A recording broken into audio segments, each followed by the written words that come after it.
going on, everybody? I'm Allegheny Astros. And Ninja Brother 721. Well, he's Ninja Brother 721. I'm Allegheny Astros. We're here with a new segment called What a Pickle. We don't know how many seasons we're going to do. We'll see if it's a hit or not, because this is very time-consuming. But what we're going to do in the first season of this is compare all the Pixar movies and see which ones that we like best and which ones that you like best. So, for the first set, we're going to jump into some Pixar movies. Are you ready? Yes, I am. How about you at home? Let's get started.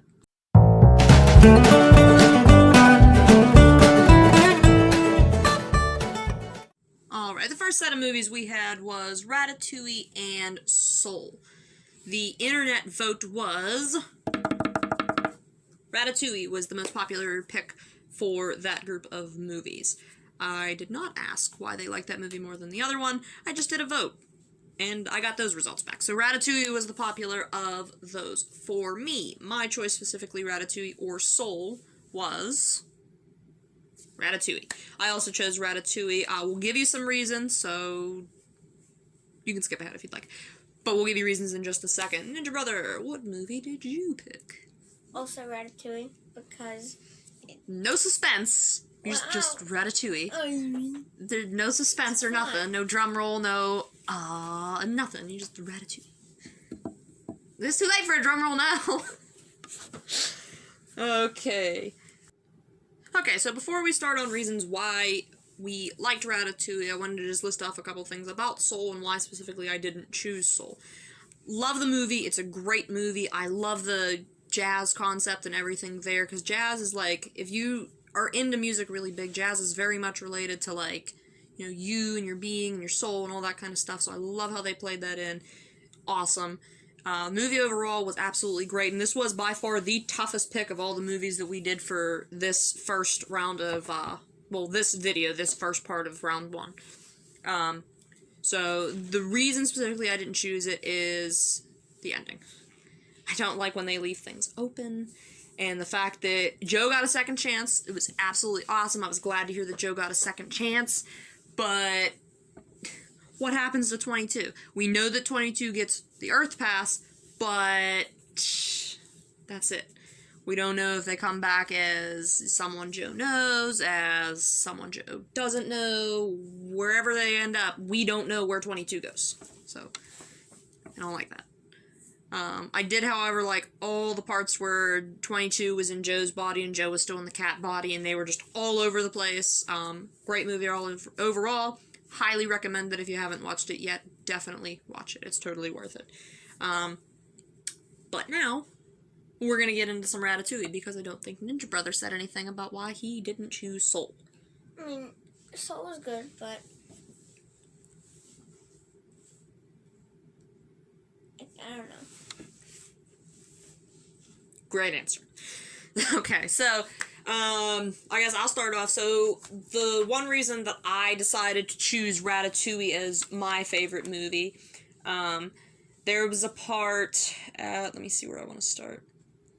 When we meet Remy when we meet Remy in the restaurant, because it's not necessarily us meeting him, but when we see Remy in the restaurant for the first time, and Linguini catches him in the jar, and then Chef Skinner tells him to get rid of him, when Linguini drives out to the river or something, and he's talking to Remy, and he finally realizes that Remy understands what he's saying, and they come up with, like, some kind of agreement or something, but Remy's still in the jar, and he's talking to him, and he goes, and he swings his arms out to the side, and he knocks Remy in the river, and then the very next scene, you see Linguini soaking wet, wiping his face, and Remy's in the jar, and you saw Linguini in the previous scene jump into the river to go after Remy, and I thought that was hilarious. That was a great part for me. What about you?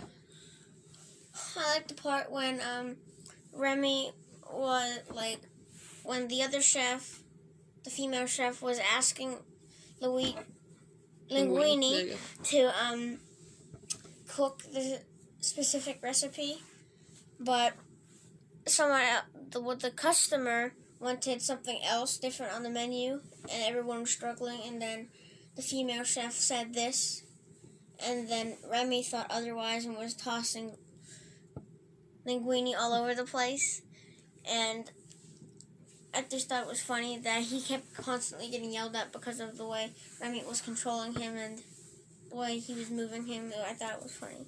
Yeah, it seemed like Linguini was ignoring Colette the whole time, but in reality, Remy decided to make the recipe his own. I think that's when they did the shortbread with that black licorice sauce, which sounds absolutely disgusting. Yeah, that was a good part. I like that part, too. One of my other favorite parts, staying in the kitchen, is right after, I think it's right after they get that good review from the critic that they didn't know was there. I think that's when Linguini made the soup. I'm pretty sure that's when Linguini made the soup, and that female critic was there. And Linguini, I'm pretty sure, I could be wrong, don't quote me, he takes Remy outside and he puts him down, but at some point when they're celebrating, Chef Skinner sees Remy, like, when Linguini is up against the light, he sees Remy sitting on top of Linguini's head. And then Linguini goes to take Remy outside and sit him down so that he can enjoy the night, too. I thought, he, saw, Linguini moved a specific way, and... Well, yeah, he moved, the light was there, and then Linguini's hat went right in front of it, and you could see through the hat, and you saw Remy sitting there.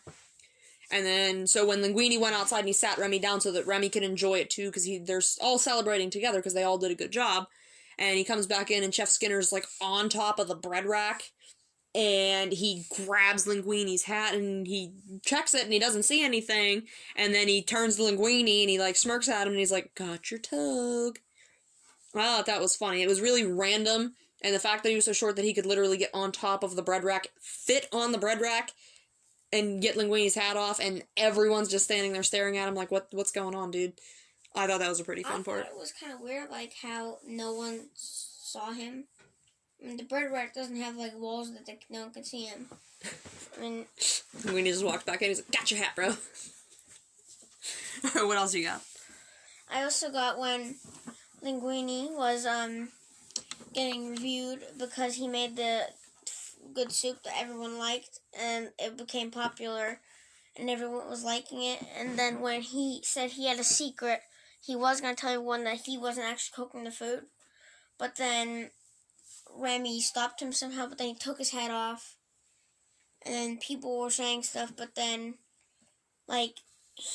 Remy kept, he was freaking out in the hat, but other people couldn't understand him, but Linguini couldn't understand him either, but no one actually heard him talking, but he was in the hat, and it was squeaking, and then Linguini tried to cover up like he was moving something out of his teeth, and he's like, oh, I got something in my teeth.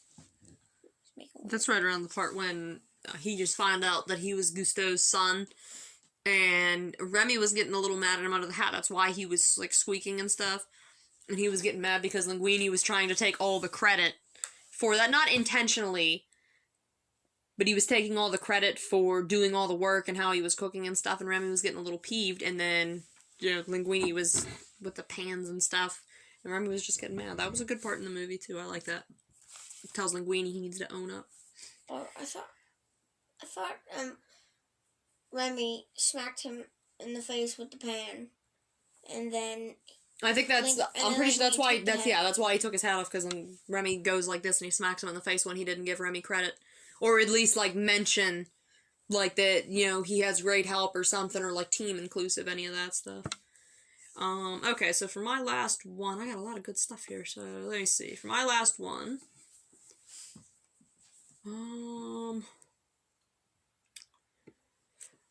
okay, so when Colette is training Linguini how to properly cook, and she's showing him all the ins and outs of, what to expect in the actual kitchen, and how fast-paced it's gonna be, and, what you need to do, and, how you need to do your stuff so that you're not, taking up too much time, you're making too much of a mess or anything, all that stuff.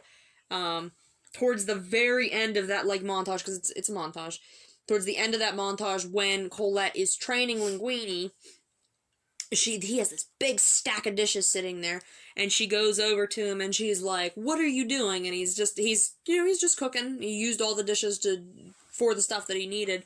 And she goes over and she's telling him, keep his station clean, because you're going to get fast, you're going to get a lot of orders, you need to get it stuff out fast. And then she goes up to Linguini, she gets real all up in his face, and she's like, clean your dishes or something, keep your station clean, or I'll kill you. And she gets really intense with it. And I thought that was absolutely hilarious, because that's what a real kitchen is like. If you've ever seen, Gordon Ramsay, dude will flip out. if your stuff isn't together, and let alone if you have dirty dishes laying all over your station and it's an absolute mess, you're in for a heap of trouble.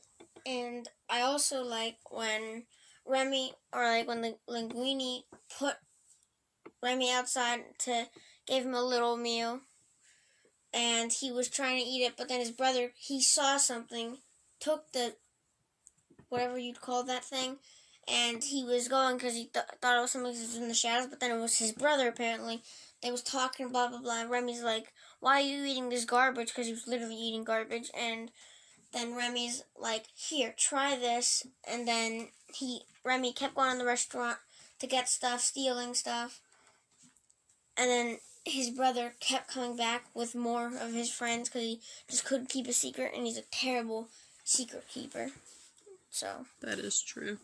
Though we didn't ask, I think I mentioned that before, we didn't ask the internet vote why they liked Ratatouille better. Ratatouille was the vote for them. I liked Ratatouille. Ninja Brother there liked Ratatouille. So that knocked Soul out in the first round, unfortunately. But definitely keep track. We're going to move on to the second set of movies here.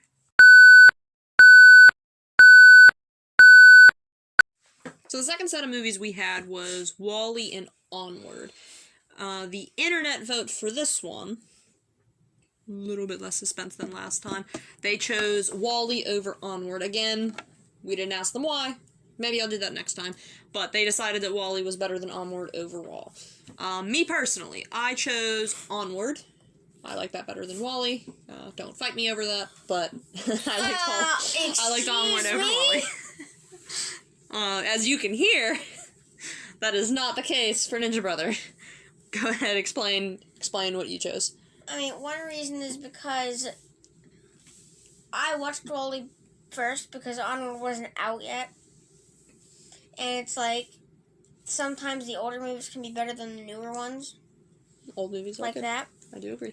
And are you going first or am I going first? Well, no, explain why you chose, like, WALL-E. You chose WALL-E. Say that first. You chose WALL-E. I chose WALL-E because it's like, him and Eva were together in the end and they were doing other stuff while the humans were doing stuff, getting the Earth back together, back in shape, like that. And then, like, the Earth was back to normal. And then in Onward, it's kind of like, it was a sad ending, but at the end it was a good ending too.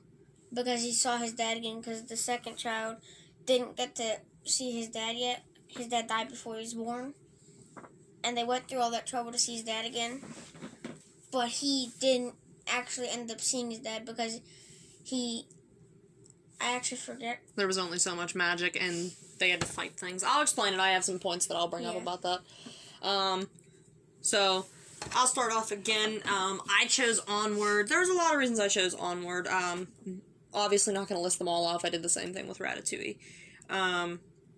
One of the things that made me laugh is when, going off of when he doesn't get to meet his dad, which was highly disappointing. That made me really mad.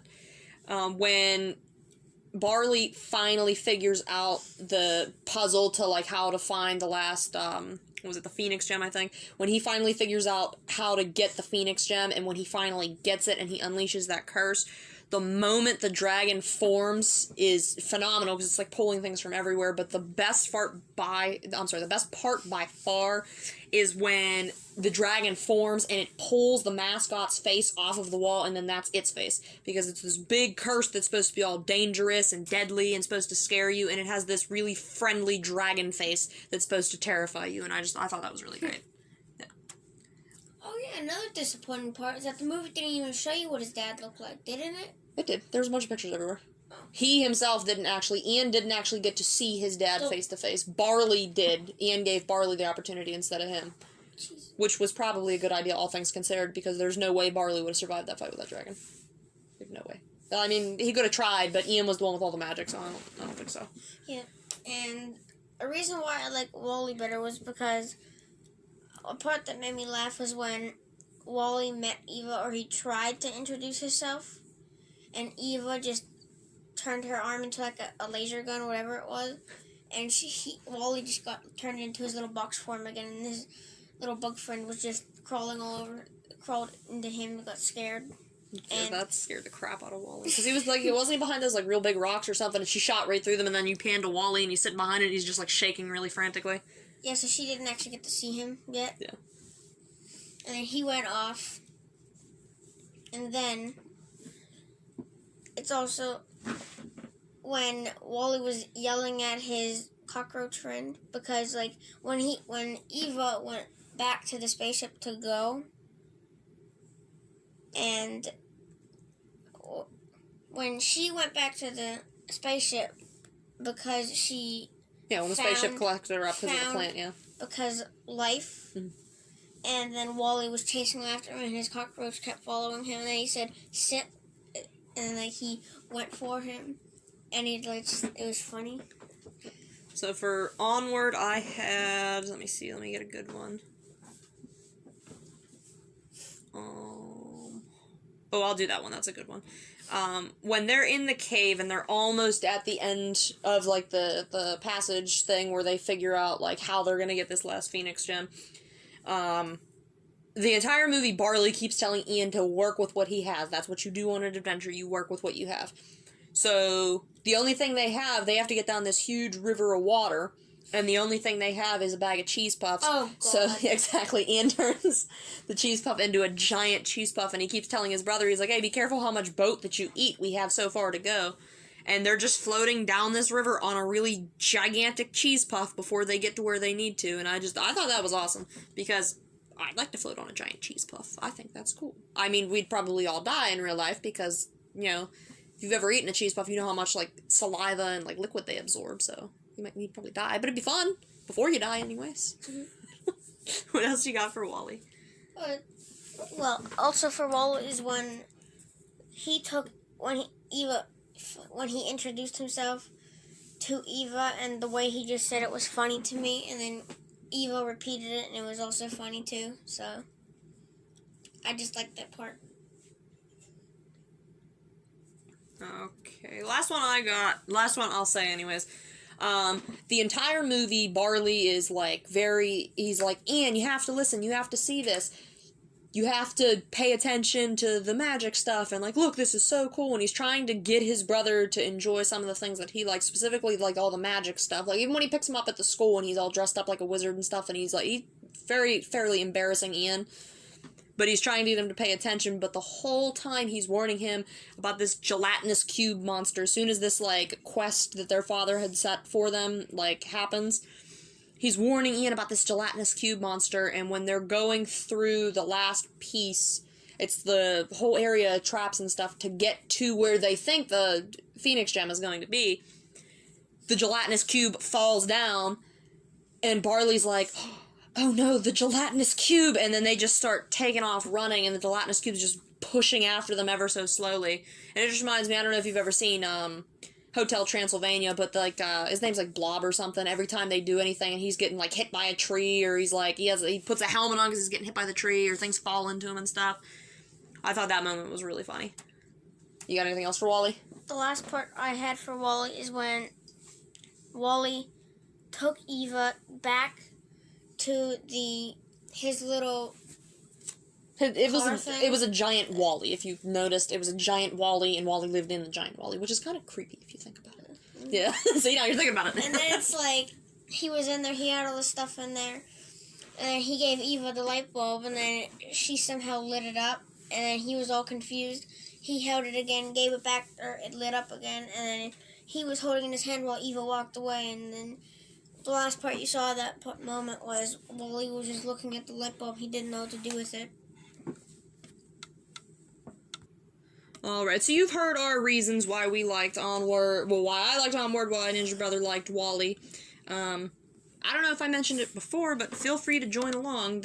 I'll maybe share a picture of one of the poster boards that we have going on and stuff. But feel free to join along. I'll even share the bracket with you so you can see what it looks like and which movies are going up against each other. That's it for Wally and Onward. Let's move into the next one.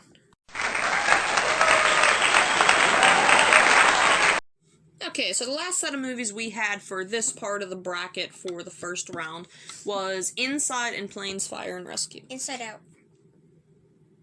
Well, that was quite angry. I guess you already know. You already know his answer. The internet vote for this one was Inside Out over Planes, Fire, and Rescue. This was actually one of the votes that we had that no one chose the other movie. So wow. Everyone that voted on this, which was more than one person, let me make that clear, everyone that voted on this one said that that Inside Out was better than Planes, Fire, and Rescue. Personally, I thought that was funny, because that doesn't happen too often when you do a vote, but, like, there was a decent amount of people that voted on that, and no one chose Planes, Fire, and Rescue over Inside Out. So I don't know what that was about. I mean... I also can't argue that, because we also both chose Inside Out, so I'm part of that group, but, like, I have no idea. All I know is that Planes, Fire, and Rescue was not the most popular out of those two movies. Definitely. So, since we both have them, we could just play off of each other here. One of my favorite things about Inside Out, now it's going to seem really, really small, all things considered, because the overall movie is about, like, emotions and, you know, her life and everything else. But the one thing that I chose that I definitely liked about the movie is that Riley played hockey. I am a huge hockey enthusiast. I coach hockey, I've played hockey, I've gotten injured playing hockey, but I'll tell you, almost every ball that has ever come near me, every puck that has ever come near me, I have stopped. Very few times has anyone scored on me, and if you've actually scored on me in a game, heck, comment below, because I don't believe you. Just kidding. I know the people that have scored on me, I know them by name, and I know how many times they have scored on me. So I like hockey, so that is definitely one of my top points as to why Inside Out was my favorite movie over Planes, Fire, and Rescue. What you got?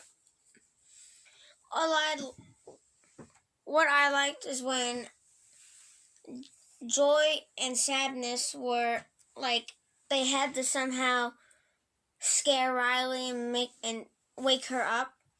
They unintentionally woke her up because it wasn't supposed to. Because Joyce thought of this idea, like, somehow you wake up from happiness, which I'm you gotta, like, joy her to sleep or something like that. Pretty sure no one has done that before. I've never woken up happy. I've woken up angry, very angry. Scared. Or most of the things, like... I mean, when I was younger, they yeah. unintentionally woke up because the dog shit wasn't strong enough and it ripped in half. And it pulled apart. From the filter, it looked like there was meat there and the dog actually came apart. It was chasing its butt. And that brings a whole new meaning to chase your butt. That had a whole new meaning. Yeah. And that was just hilarious to me. Oh, man. The whole set awesome. fell down because Bing Bong. It was hilarious. So I'll go with... Oh, that's a good one. When Riley and Sadness meet up with Bing Bong when they're in long-term memory, this is after they get sucked into the tube and they get all, like, met up with everyone. Bing Bong is... So Joy realizes who Bing Bong is. Bing Bong finally is like, oh, okay, someone that likes me, that kind of thing, or someone that remembers me, something like that. And he takes the bag off of his back to offer it to Joy, and he's like, oh, give me a second, I gotta empty this out. And he goes to empty the bag, and it's like Santa Claus's gift sack, dude. He just kept pouring and pouring, and all these memories are just falling all over the place. And the also funny part is there's just like a tiny little bag, and then... Exactly, and then he turns to Joy, and Joy looks at him, and he's like, what? It's imaginary. Like, you know, this is just something normal that happens. I thought that part was really funny. I thought that was a good part to jump to, because I know you got some other stuff on there, but that was a good part for me. That was one of my favorite parts by far in that movie. Alright, what else you got? I also liked the part when Joy was, like, trying to get back to the tower because she was just, like, she didn't know what to do because they got Sadness made a core memory. But it was sad. Yeah, they were running out of ideas and stuff. And Sadness got sucked up. Joy went after her. The movie started. Movie started? That's where, like, it actually started. But then... That's where the movie was ending. Sadness was on the cloud and it was raining over and Joy was trying to get back to headquarters. The movie kind of started when they got sucked out and then the actual movie started. So you mean when they got sucked up into the tube at first? Yes. Well, that's not a fun part. What's wrong with you? I don't know, but I like the part where Joy was coming back. I forget what she had in her hand, but it blew the car tower down. Oh, yeah, that's the bag of boy. That was at the end of the movie, butthead. And then the workers were like, I'm done. That's it. I'm done with this. That was a good part. So while they were also on that journey, like, this is way after the whole, like, Joy has the imaginary boyfriend in the bag thing.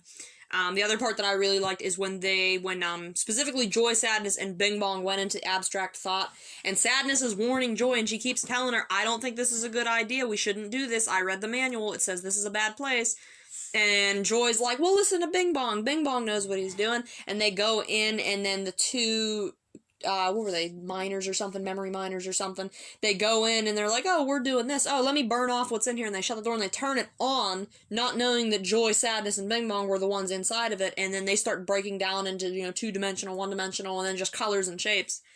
And they're freaking out, but they look all weird. I thought that was a good part. I was laughing at that, especially when Sadness falls over, and she's like, oh my gosh, I figured it out. Fall on your face. And then everyone has to, like, inch their way out because they're just little lines. I thought that was really cool. Another part I liked is, like, when Joy, like, avoided Sadness going to the control panel, and she was like, here, read these meows. I'm pretty sure they're fun.